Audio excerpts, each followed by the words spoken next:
কালিয়াগঞ্জ কাণ্ড নিয়ে উদ্বিগ্ন রাজ্যপাল সিভি আনন্দ বোস। দিল্লি সফর কাটছাট করে ফিরছেন কলকাতায়। তবে দিল্লিতে বসেই ডিজি ও মুখ্য সচিব এইচ.কে দ্বিবেদীর কাছে রিপোর্ট তলব করলেন তিনি। মৃতার পরিবার ও প্রতিবেশীদের দাবি, কিশোরীকে ধর্ষণ করে খুন করা হয়েছে। এদিকে পুলিশের দাবি, প্রেমের সম্পর্কে টানাপোড়েনের জেরে বিষ খেয়ে আত্মঘাতী হয়েছে নাবালিকা। ময়নাতদন্তের রিপোর্টেও মৃত্যুর কারণ হিসেবে উঠে এসেছে বিষপান। তবে এই রিপোর্ট মানতে নারাজ মৃতার পরিবার, এমনকি রাজ্যের বিরোধী দলগুলিও। ফলে শুক্রবার থেকে কালিয়াগঞ্জে অশান্তি জারি। অভিযুক্তের কঠোরতম শাস্তি ও এসপির পদত্যাগের দাবিতে এসপি অফিস ঘেরাও করে এভিভিপি ও বিজেপি। মঙ্গলবার কালিয়াগঞ্জ থানায় আগুন ধরিয়ে দেয় রাজবংশী সংগঠন।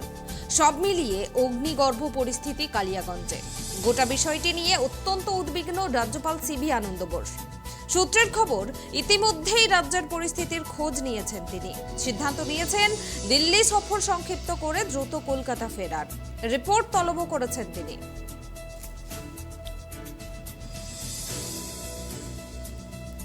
এ বিষয়ে আমরা বিস্তারিত জানবো। এই মুহূর্তে আমার সঙ্গে টেলিফোন লাইনে জুড়ে আছেন ট্রাইব টিভির প্রতিনিধি গৌতম পাল। গৌতম, কালিয়াগঞ্জ কাণ্ড নিয়ে উদ্বিগ্ন রাজ্যপাল সিভি আনন্দ বোস, তিনি রিপোর্ট চেয়ে পাঠালেন। কি জানা যাচ্ছে, বিস্তারিত জানাও আমাদের।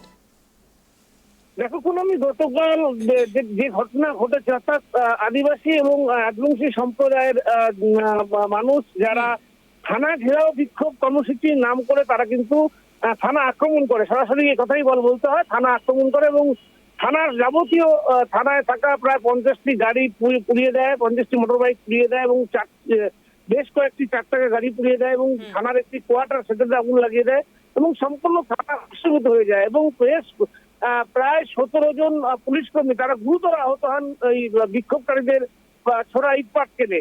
এর ফলে এই ঘটনা কিন্তু অশান্ত হয়ে ওঠে পরিস্থিতি এবং রণক্ষেত্র চেহারা নেয় কালিয়াগঞ্জ থানা।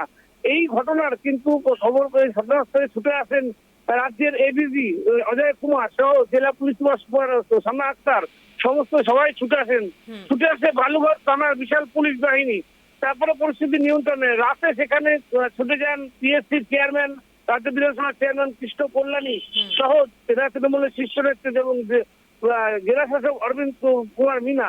এরপরেই কিন্তু দেখা যায় যে রাজ্যপাল এই ঘটনা নিয়ে উদ্বেগ প্রকাশ করেছেন যে একটা থানা, সেই থানা কি করে জ্বালিয়ে দেওয়া হলো, আগুন ধরিয়ে দেওয়া হলো, এই উদ্বেগ প্রকাশ করেছেন এবং উদ্বেগ প্রকাশ করেই কিন্তু তিনি রাজ্যপাল সিভি আনন্দ তিনি রিপোর্ট চেয়ে পাঠিয়েছেন রাজ্য পুলিশের কাছে, ডিজির কাছে তিনি রিপোর্ট চেয়ে পাঠিয়েছেন যে ঘটনার পূর্ণাঙ্গ রিপোর্ট তিনি চান, যে কিভাবে এই ঘটনা ঘটলো এবং যথেষ্ট উদ্বেগে রয়েছে প্রশাসন যে আন্দোলনের নাম করে কিভাবে একটা সংগঠন তারা গোটা থানা জ্বালিয়ে দিল এবং এই ঘটনার পূর্ণাঙ্গ রিপোর্ট তিনি চেয়ে পাঠিয়েছেন। খুবই সম্ভবত 3 দিনের মধ্যে রিপোর্ট দিতে বলা হয়েছে এবং রাজ্য প্রশাসন অর্থাৎ ডিজি থেকে সেই রিপোর্ট যাবে।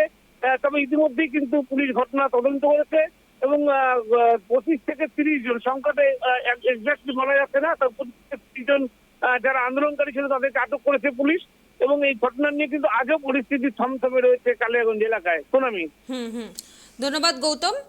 আপনাদেরকে আরো একবার জানিয়ে রাখি যে কালিয়াগঞ্জ কাণ্ড নিয়ে এবার রাজ্যপাল সিভি আনন্দ বোস 3 দিনের মধ্যে রিপোর্ট চেয়ে পাঠালেন। তিনি 3 দিনের মধ্যে রিপোর্ট চেয়ে পাঠিয়েছেন এবং রাজ্যপালের যে দিল্লি সফর ছিল সেটা তিনি কাটছাট করেছেন। জানা যাচ্ছে যে তিনি তাড়াতাড়ি ফিরে আসছেন এবং এ বিষয়ে তিনি রিপোর্ট চেয়েছেন। আপনাদেরকে জানিয়ে রাখি, গত শুক্রবার এক কিশোরের মৃত্যুকে ঘিরে চাঞ্চল্য সৃষ্টি হয় কালিয়াগঞ্জে।